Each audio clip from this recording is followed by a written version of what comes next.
thank you guys for having me here today. And I have a lot to talk to you about. I think I have about an hour to do it. But first, I'd like to sort of get a sense of who I'm talking to. So I met our visitors from overseas, but let's get a little sense of who you guys are. So who are the undergrads in the room? A lot of undergrads, okay.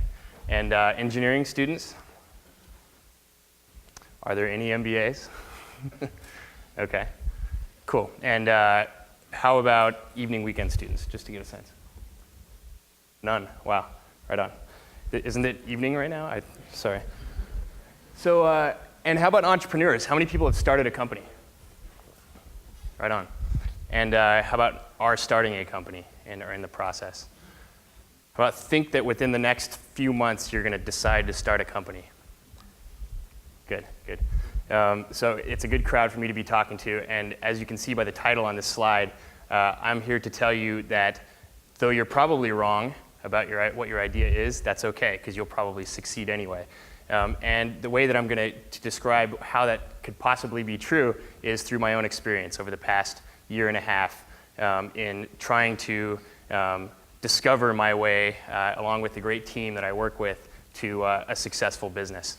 I'm happy to stand here today as opposed to 4 months ago or 5 or 6 months ago, because we're at a point today where I can tell you that it's possible to be wrong and still end up with something approaching success. We've been doing very well lately, and I can go into as much detail about that as you want, but I want to be very clear. It took us a long time to get here. So starting with some basics, what is YARDBARKER? We do 3 basic things, all targeted at the sports audience, all intended to reshape the way sports media works. The first thing we do is we have a social network for sports fans.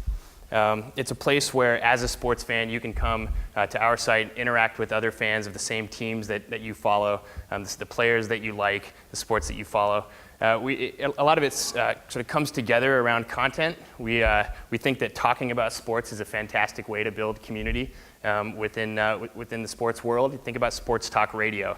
And if anybody listens to sports talk radio, you start to kind of familiarize yourself with certain callers that call in and have certain perspectives. And there's a community, even for the people that don't call in, they start to feel like they're part of this community that's talking sports incessantly for the people that don't like sports. So we think of YARDBARKER as sports talk radio for the web. It's a place to come interact with people that are into the same things that you like. The second thing we do is enable about 25 professional athletes to blog directly on our site.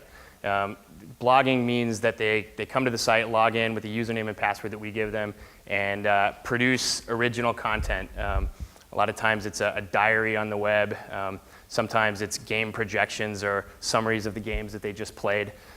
We have some guys doing video blogging, so they'll look into a camera and summarize the game that they just got through, or look into the camera and tell the world about their new dog, whatever it is. We also give cameras to these guys, little pocket-sized handheld cameras that they can take around with them. We've gotten footage everywhere from planes in Spain to bowling alleys in Indianapolis. These guys, so they film themselves doing whatever it is they do outside of their sport, and then send the film in to us, and we cut it up, edit it, produce it, and we're starting to establish a new category of content that is intended to humanize these athletes. And then the third thing we do is we have an ad network made up of about 150 independent sports sites, mostly blogs, that assign us the right to sell their advertising. So we aggregate that, take it to advertisers as a very efficient way to buy across the increasingly fragmented sports web. So those are the 3 things we do. It started to come together very well. You'll see, not necessarily intentionally, but the glue that's starting to pull it all together are sponsors, which conveniently also represent a business model. So the sponsors come to us typically through the athletes that we work with, and then they sponsor the athlete blog, and then we extend the campaigns that the sponsors do with us across the 150 sites I told you about that we represent. So how did we get this far? There are a few ways to describe how we got this far, and they all pretty much say the same thing. One is iterate, iterate, iterate. You start with something, you see if it works. If it doesn't work, you do something else. If it doesn't work, you do something. You continue to kind of move toward what your customers are telling you is working. Maybe a little bit more whimsical way to describe it, the Madonna method. What's Madonna famous for? Constantly reinventing herself, right?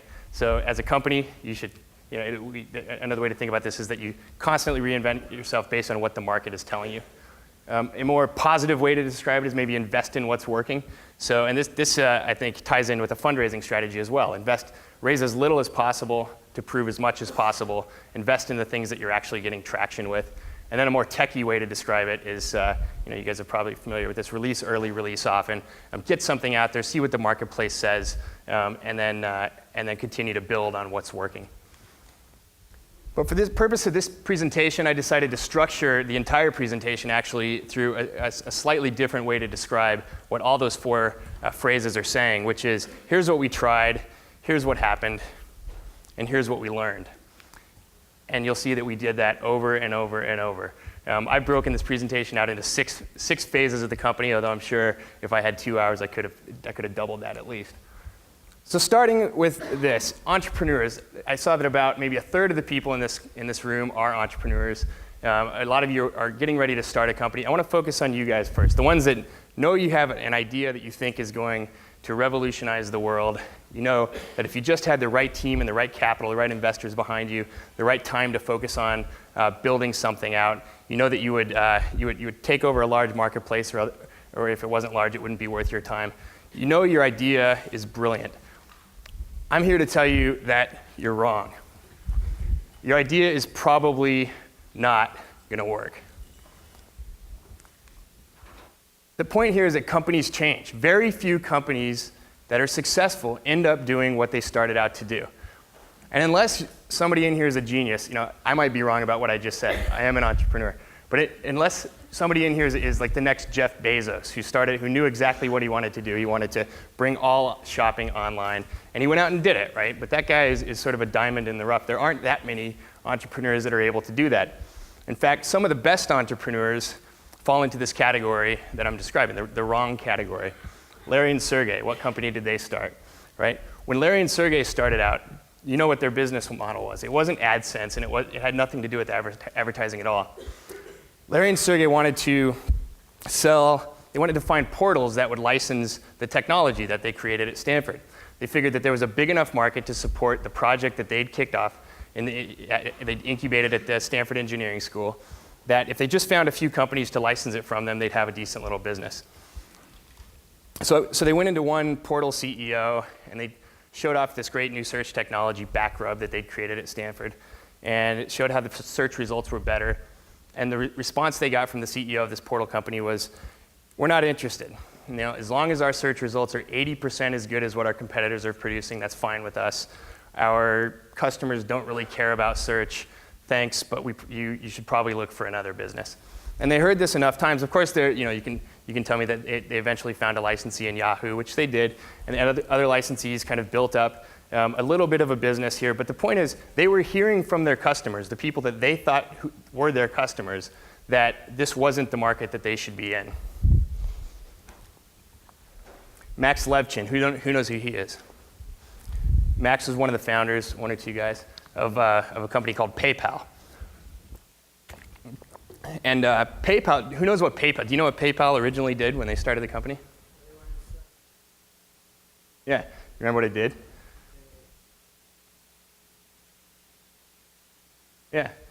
Yeah, they were trying to build an application for your Palm Pilot that would let you walk around retail stores and restaurants or whatever, and beam money to the cashiers.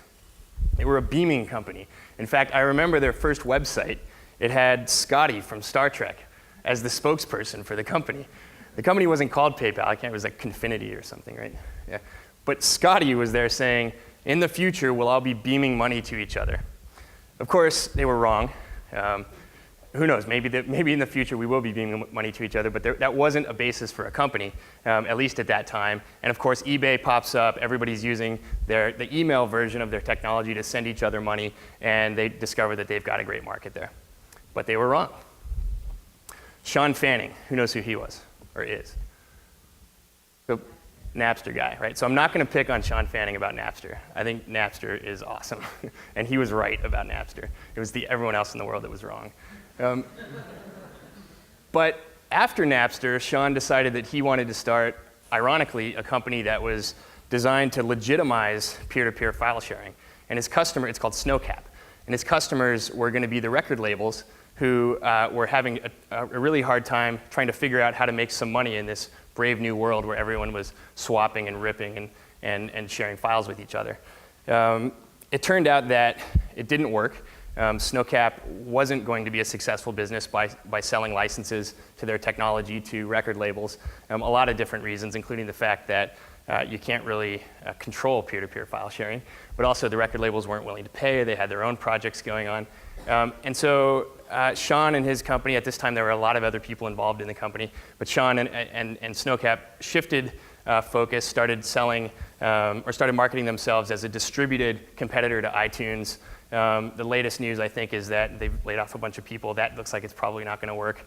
And now they're going to try something else. Sean, meanwhile, went on to start another company called Rupture, a social gaming company. He's got another shot. We'll see if he's right this time. But the beauty of the internet business, and I think this is probably true of a lot of other businesses as well, but the business I know is the internet business. The beauty of the internet business is that it's okay to be wrong.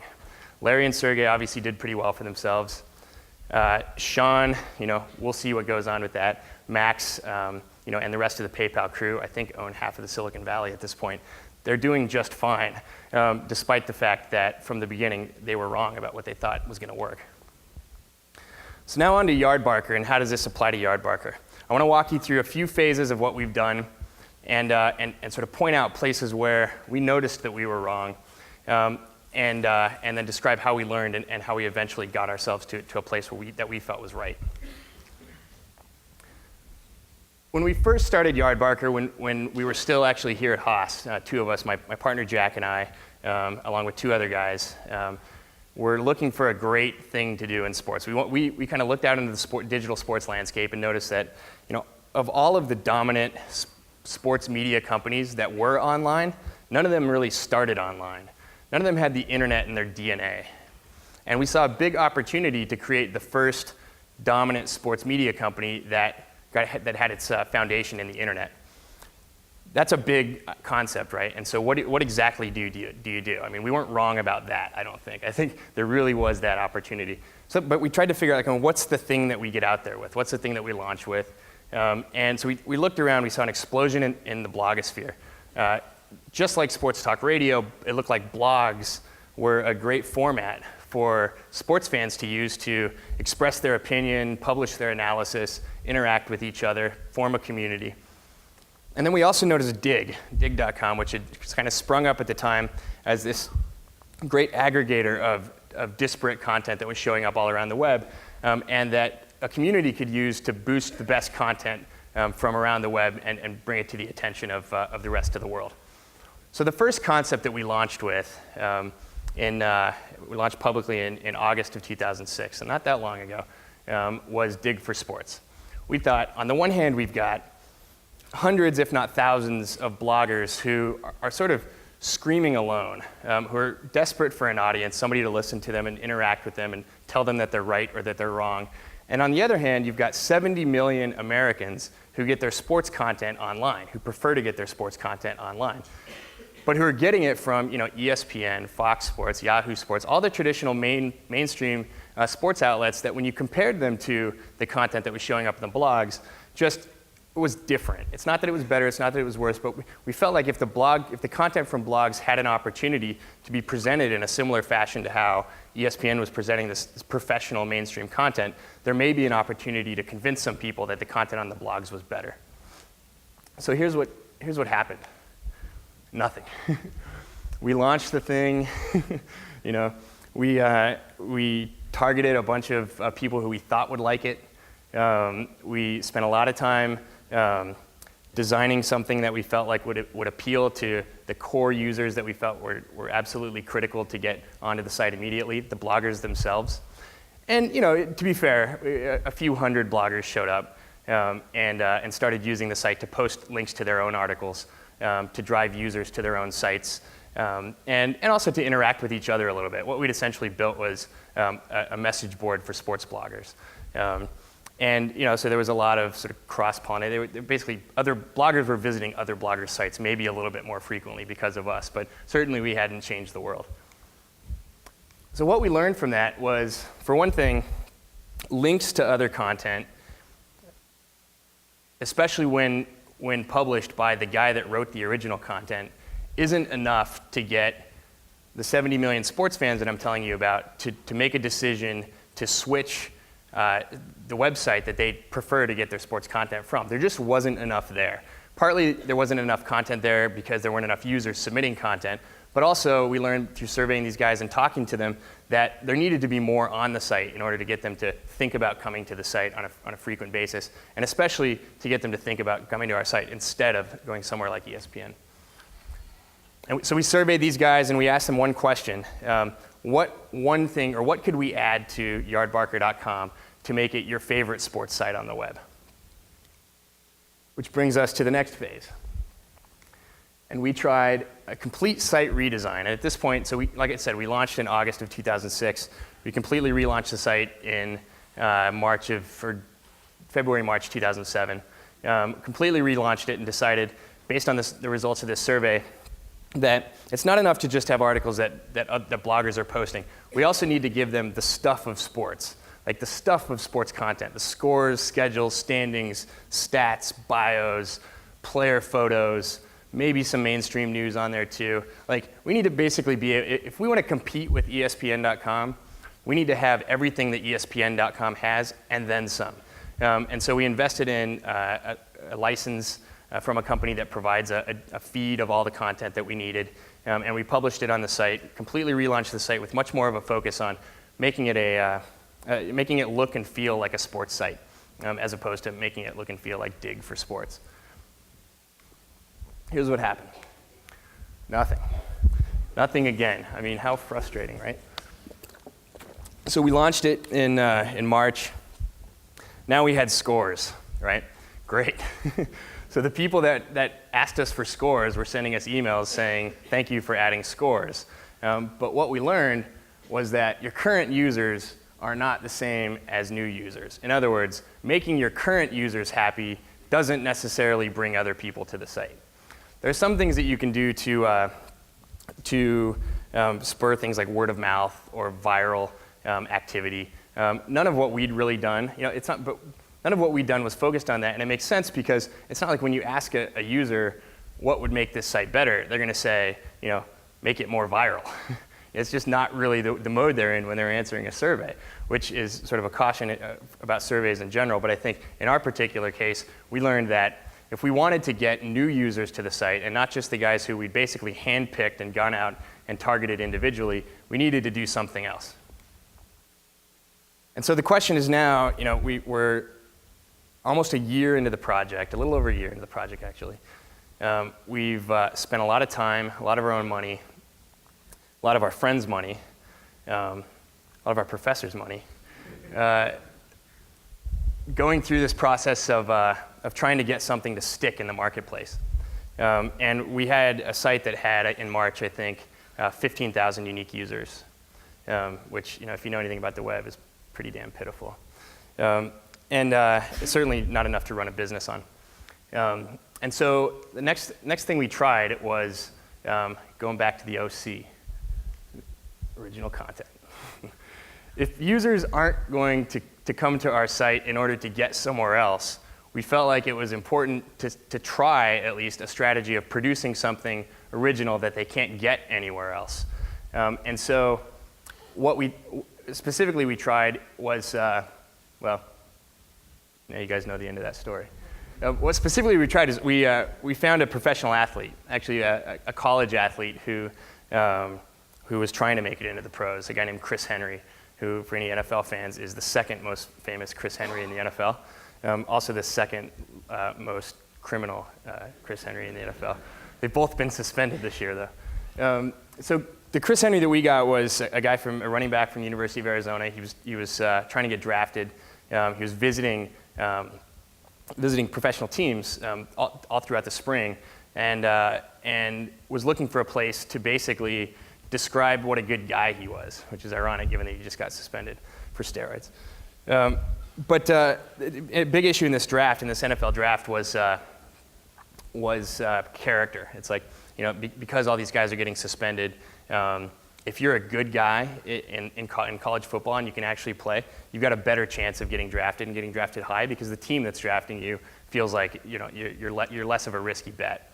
And so Chris came to us, and we met up with Chris, and the idea behind the blog that we were going to launch for Chris Henry was, let's give Chris Henry an outlet where he can connect with fans and kind of show the world what a good guy he is, and also, kind of as an extension of that, show the teams that are thinking about drafting him that he'd be a good pick. So he travels around the country, meets with teams, blogs about it the entire way, blogs about the cities that he's in, and we promote everything that he blogs. So he goes to Boston and he blogs about what a cool city Boston is and how great he thinks the fans are there and the facilities are great and it'd be great to play for the Patriots, et cetera.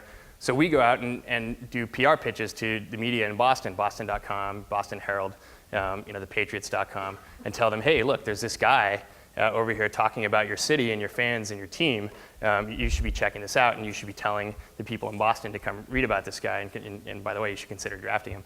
And what we learned was it was the first time that we felt like we'd done something that actually triggered growth. And the reason that it triggered growth was that, for one thing, PR follows famous people. It turned out it was a lot easier to get the Boston Herald to write a story about Chris Henry than it was to get him to write one about me. Just in general, it's a lot easier to pitch a story and to feel like you've got something that the reporter might be interested in writing about when the guy's in the news in general.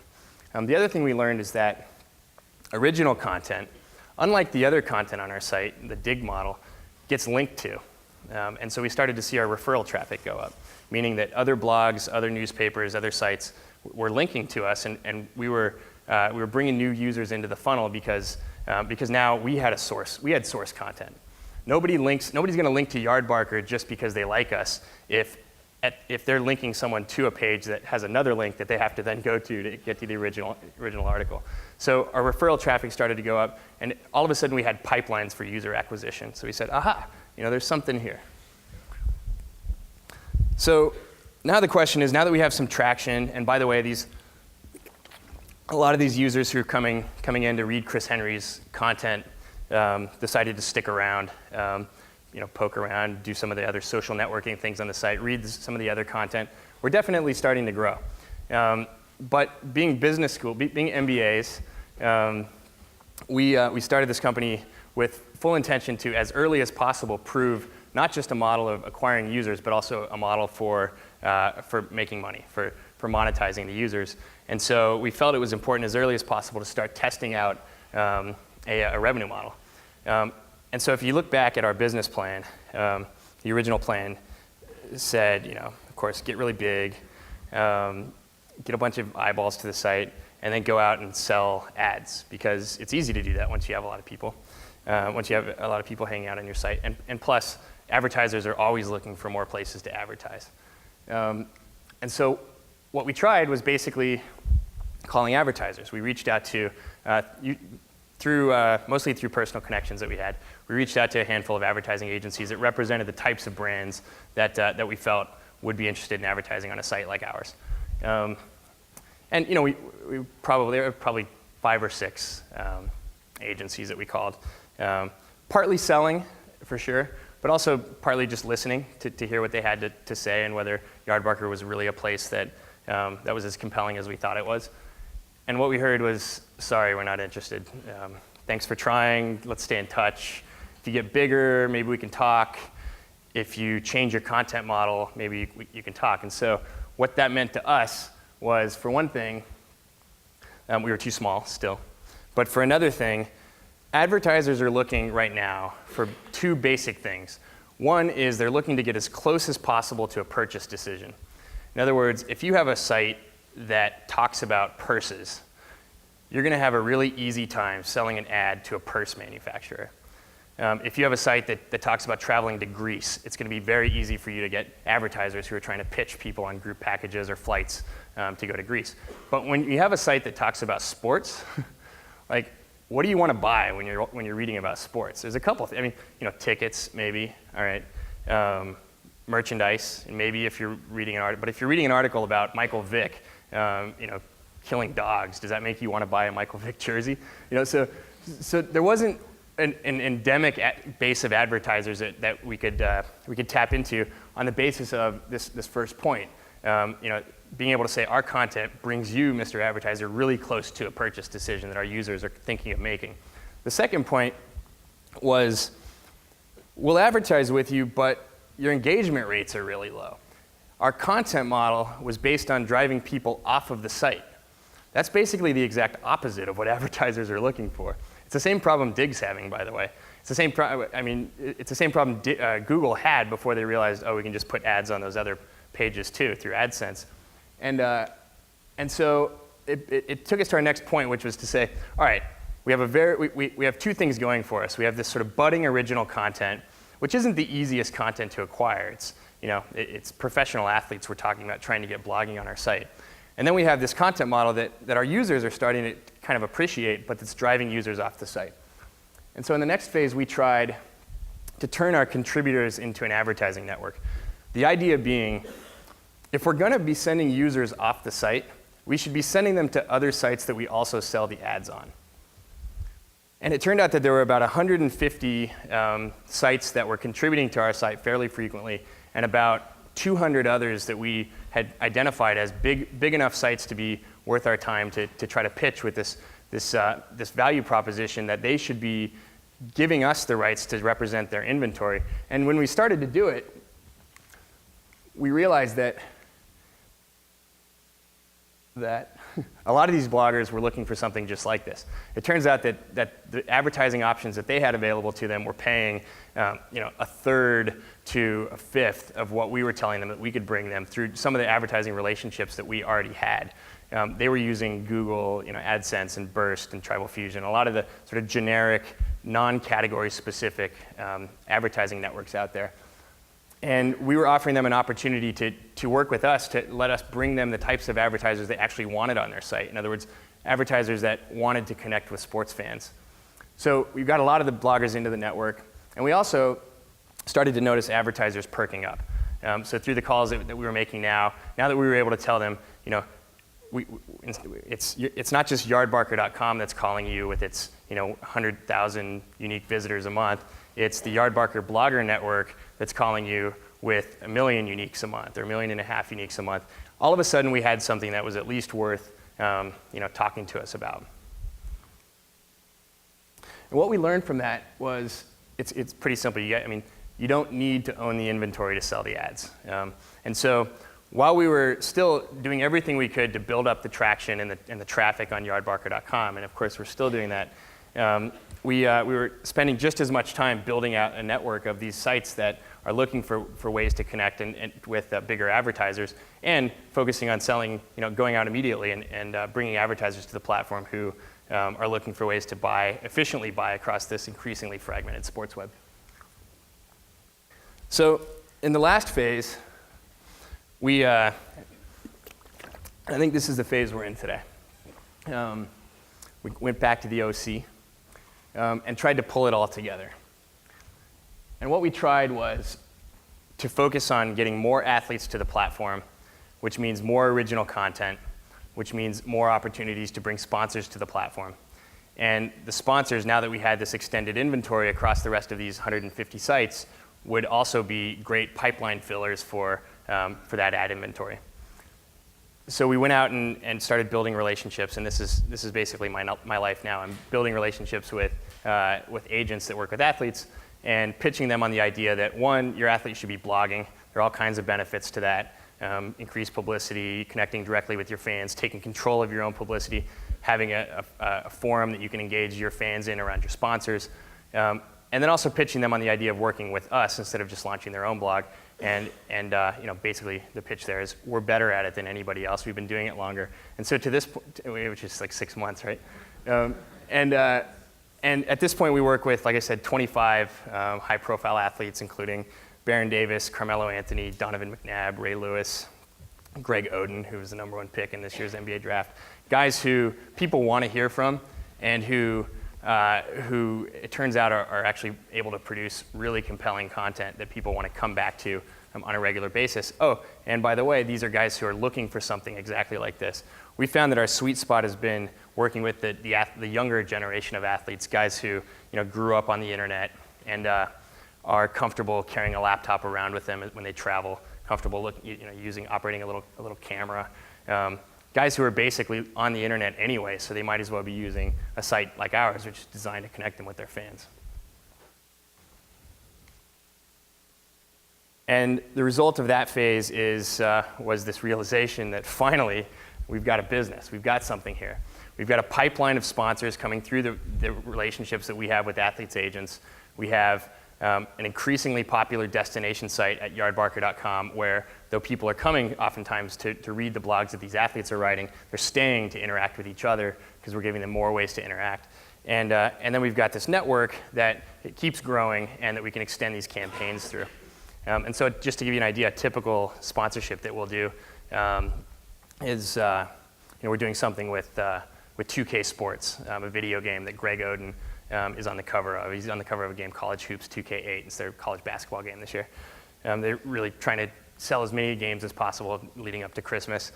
So Greg is, on top of having banner ads on, next to Greg's blog on our site, he's also challenging his readers through our blog to a contest, basically. He's saying, he's asking them trivia questions, basically, or opinion sort of oriented trivia questions about college basketball.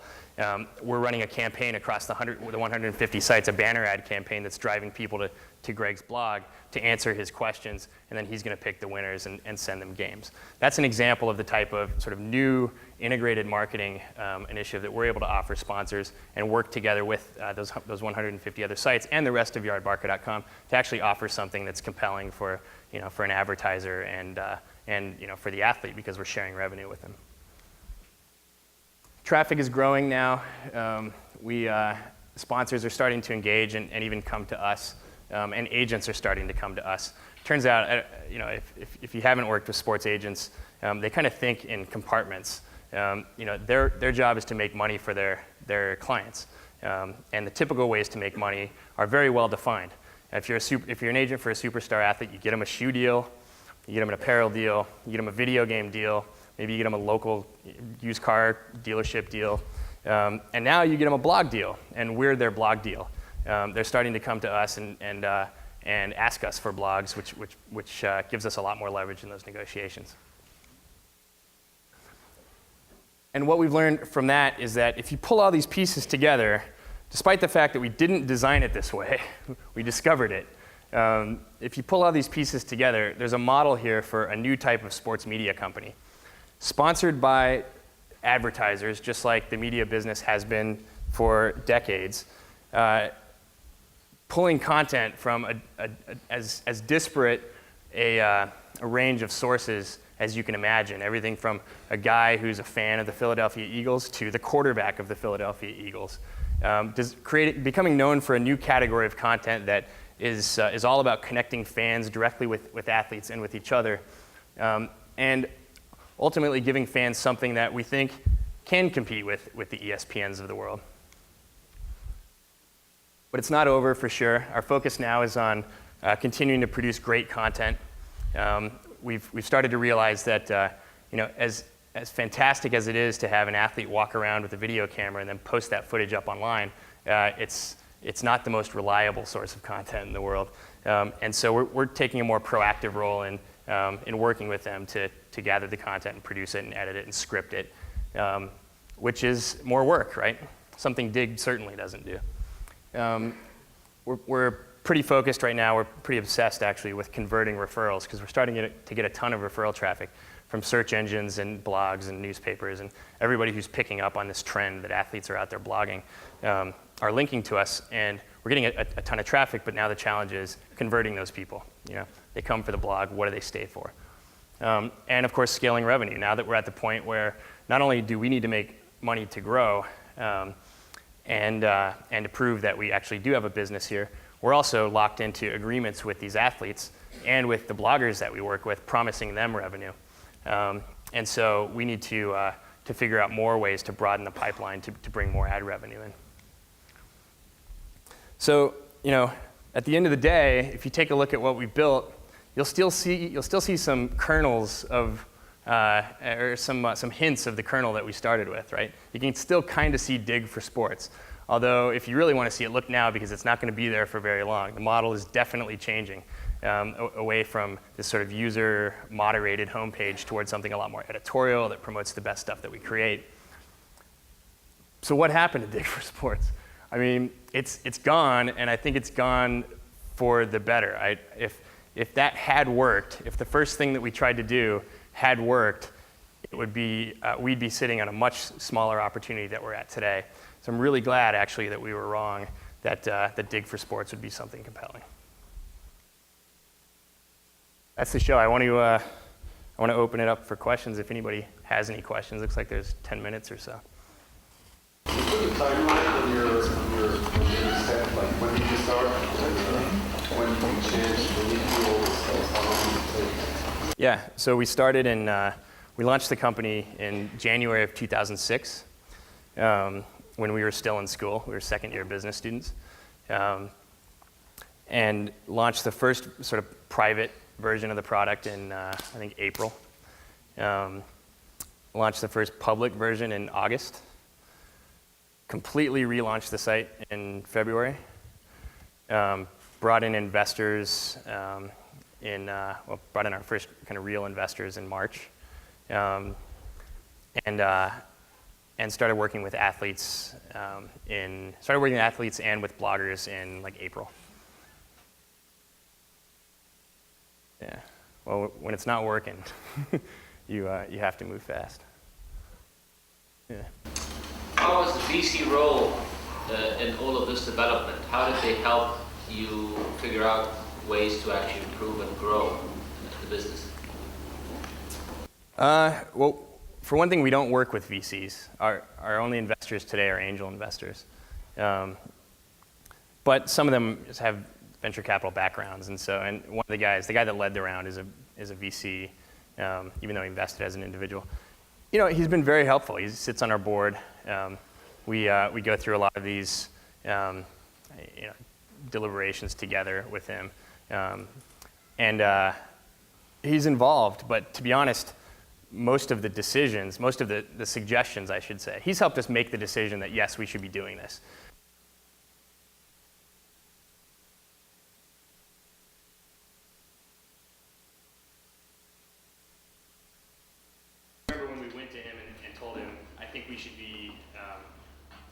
Turn off? There we go. When I said I think we should be trying to sell ads for the sites that we work with, the 150 sites we work with. At the time, it was just kind of an idea, and we were just playing with it, toying around with it, trying to decide whether it was a good idea. He was the one that said, just do it. Just put up an application process for these bloggers and see if they come. And we're like, oh yeah, we should just do that. And so we did it, and so he was definitely helpful. But I think that this discovery process is, I think it's probably very difficult for a VC to be any more right than an entrepreneur is. And in fact, I think that even though entrepreneurs are typically wrong, I think there's a much better chance an entrepreneur would be right because you're the one who's closest to what the customers are saying and kind of has the most to lose, frankly.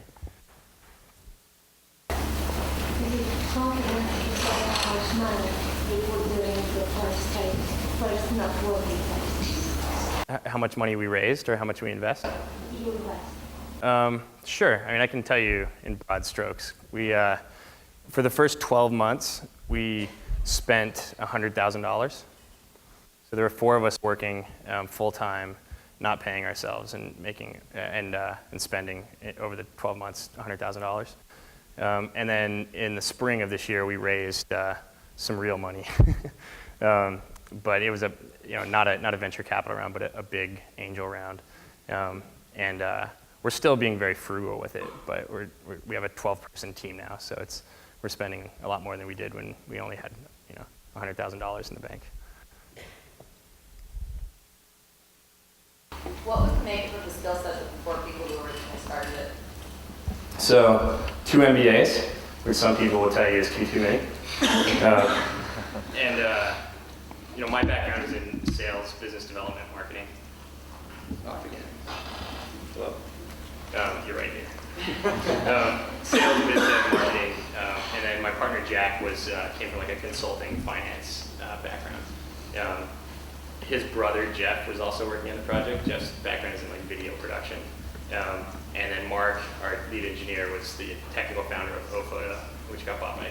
And he basically played the same role there that he played with us. He was the only engineer on the team for a year or so. Actually, for them it was a little less. But yeah, so we had a good balanced team in that we were all willing to be generalists and do a lot of different things. But we were also feeling the pain quite a bit once it was time to start growing. We all were relieved. Just curious, how much longer you think you could be wrong before you start running on money or you start? How much longer after now? No, like you found this kind of formula. Oh. How much longer would you?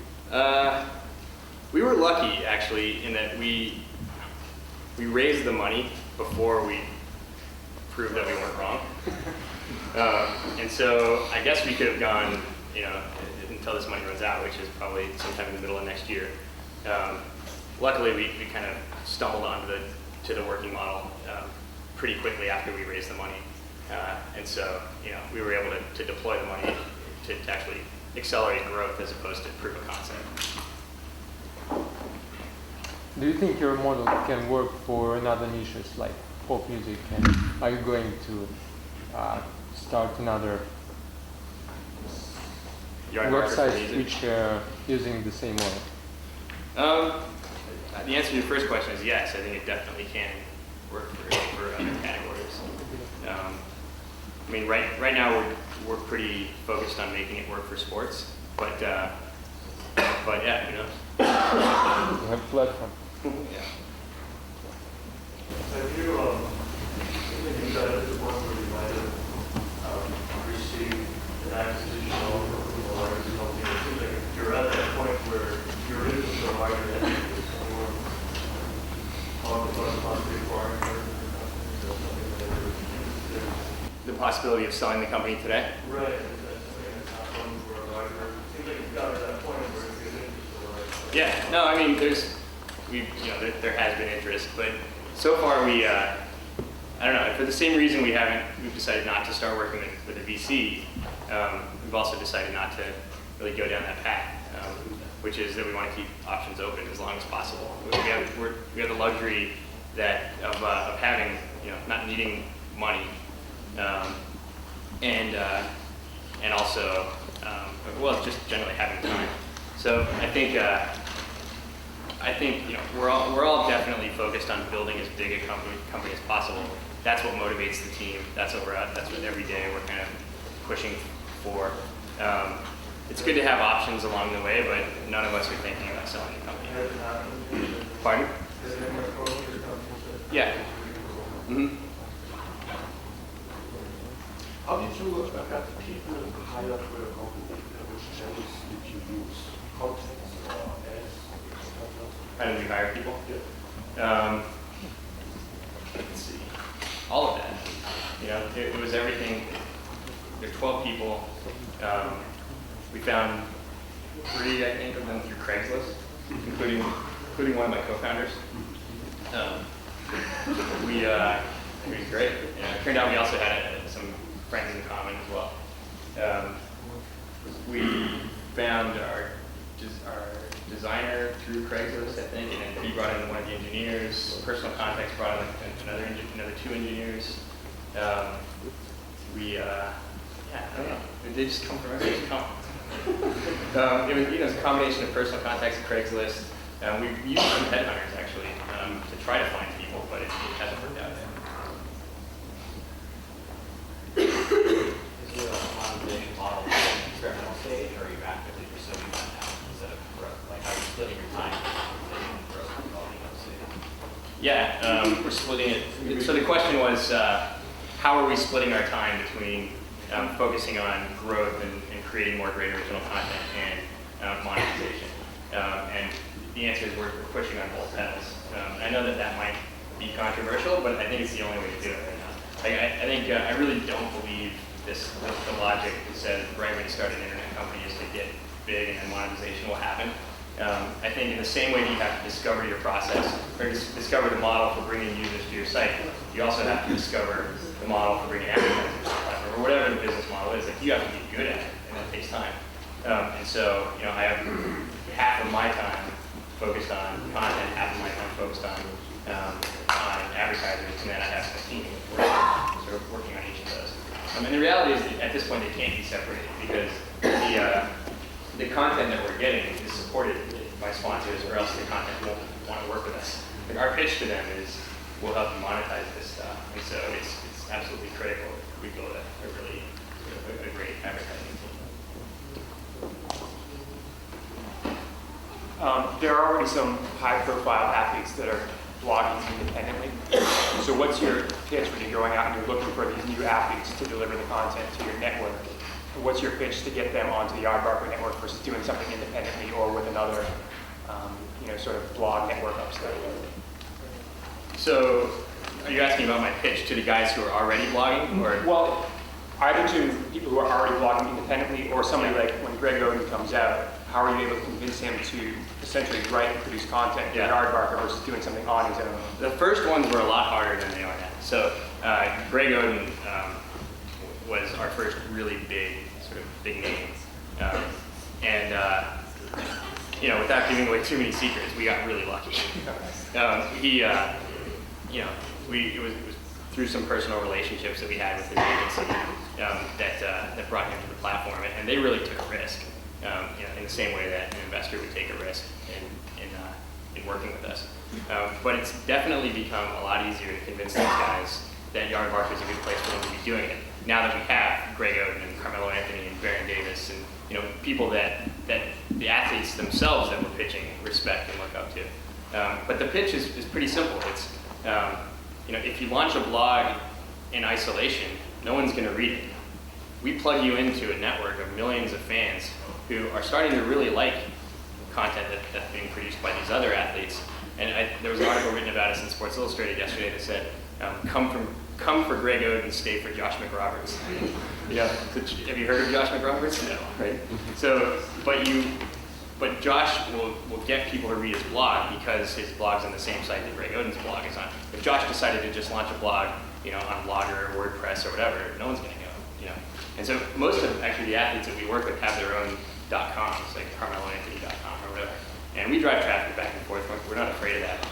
But their blogs on our site get more traffic than the standalone CarmeloAnthony.com. One more question. Please. I'll let someone else. You can ask me later. Yes. What are your product decision? Is it on market requirements or is it I'm sorry, I missed the first part of it. what led your decision, product decision, which features of it? Really market requirements? Yeah, it's all been driven by market requirements or market requirements. I think that's a function of the backgrounds of people leading the company. And certainly there were some guesses that we were making along the way. We didn't know that things would work, but to the extent that we're iterating on the social networking functionality of the site today, it's all being driven by a desire to spur viral growth, or give people reasons to invite their friends, or give people reasons to hang out longer, and that all leads back to higher advertising rates. So we're not necessarily trying to create the coolest new website that engineers are going to look at and think, this is awesome. How do they do it? Although if some of that happens along the way, then that's great. All right, everybody needs to go visit yardbarker.com tonight. Double our traffic. Yes. Thanks, Pete. All right.